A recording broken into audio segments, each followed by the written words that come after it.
কি অবস্থা মামা? এই যে দেখো, প্রিয় টিম সিলেট স্ট্রাইকার্স, তাদের অফিসিয়াল ফ্যান জার্সি আমি সুদূর বাংলাদেশ থেকে দুবাইয়ে উড়ায় আনছি। এই টিমটার প্রতি আমার অন্যরকম একটা ভালোবাসা, অন্যরকম একটা মায়া আছে, শুধু একজন ব্যক্তির জন্য। সবাই আমারে বলে যে ভাই আপনি সিলেট স্ট্রাইকার্সরা কেন সাপোর্ট করেন? এই টিমটা বিপিএল এর সবচেয়ে দুর্বল টিম। এই টিমে কে আছে? ভালো খেলোয়াড় নাই, কিছু নাই, কোনো সমস্যা নাই। এই টিমের সাথে আমার একজন প্রিয় খেলোয়াড়ের নাম জড়িত আছে। বিপিএল এ যারা দল সাপোর্ট করে সবাই তাদের পছন্দের তারকা কোন টিমে আছে ওই টিমটাতে সাপোর্ট করে।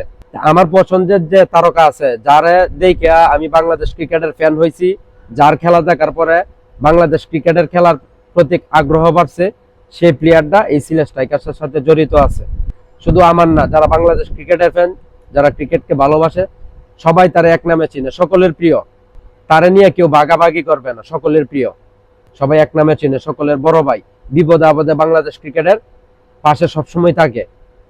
বাংলাদেশ ক্রিকেটের ক্যাপ্টেন, ক্যাপ্টেন ফ্যান্টাস্টিক ম্যাশ, এই মাশরাফির জন্যই এই সিলেট স্ট্রাইকার্সের প্রতি আমার আগ্রহ। আমি এই সিলেট স্ট্রাইকার্সকে সাপোর্ট করি বিপিএল এ।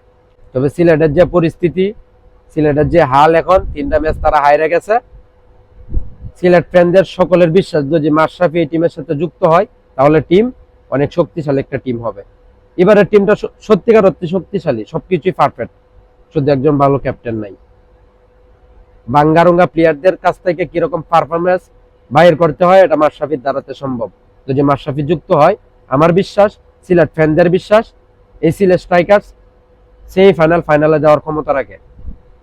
তো যে কথা বলতেছিলাম, যে আমার প্রিয় তারকা এই মাশরাফি সিলেট স্ট্রাইকার্সের সাথে যুক্ত হওয়ার পর থেকে আমি বিপিএল এ প্রত্যেকবার সিলেট স্ট্রাইকার্সকে সাপোর্ট করতেছি, এবারও সাপোর্ট করতেছি। সিলেট স্ট্রাইকার্সের পাশে আসি, থাকবো। আগামীকাল ঢাকার বিপক্ষে আমরা জয়ের দ্বারাই ফিরবো। শুভকামনা রইল প্রিয় টিম সিলেট স্ট্রাইকার্সের জন্য। আমরা ফাটাই মারি চক্কা, দুমসে মারি বল।